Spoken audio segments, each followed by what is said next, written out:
Yeah. When Yeah. able-bodied babies are learning how to walk, as adults, we just cheer for every step forward. Hmm. When they stumble, we're not like, "Ah, ruined, you fell." Your whole Just life is shot.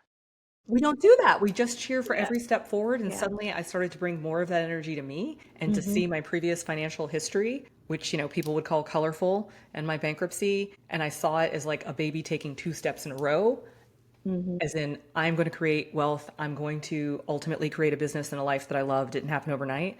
But instead of Hmm. seeing it as evidence that I wouldn't and I couldn't, I saw it as the Hmm. progress. And that was Hmm. like, the beginning of the rest of my life. Right.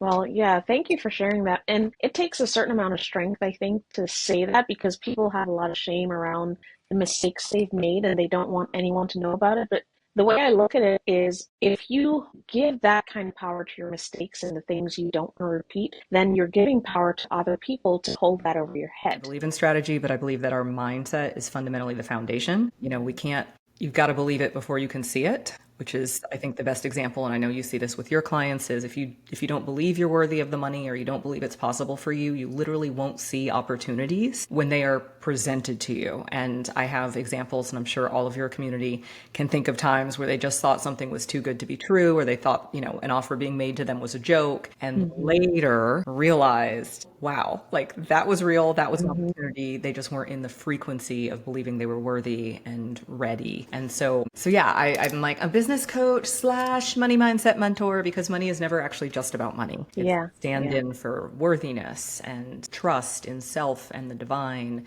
in our interconnected Of course you world. have jitters. This is absolutely about choosing to believe things could work out. Choosing to believe it could be so easy that you invest, and I'm going to put easy in air quotes, but ultimately, like, don't have to like white knuckle earn every dollar. That you Hmm. could Hmm. invest and it could enrich other people and families and businesses and come back to you. So Yeah. it's, if you're afraid, we always want to slow down. And there's so much like literacy with our own body Hmm. because fear, a lot of people make fear be a red light. And I'm like, fear can be a Yeah. big green light if you're Hmm. open to the opportunity, but like there's no manual. You Hmm. gotta like really be literate in self to be able to be like, oh, of course I'm afraid. This is my Yeah. next level of expansion and love and generosity and prosperity. Or, sometimes fear means no, but Hmm. I would invite them, if they're considering it, to have a conversation with you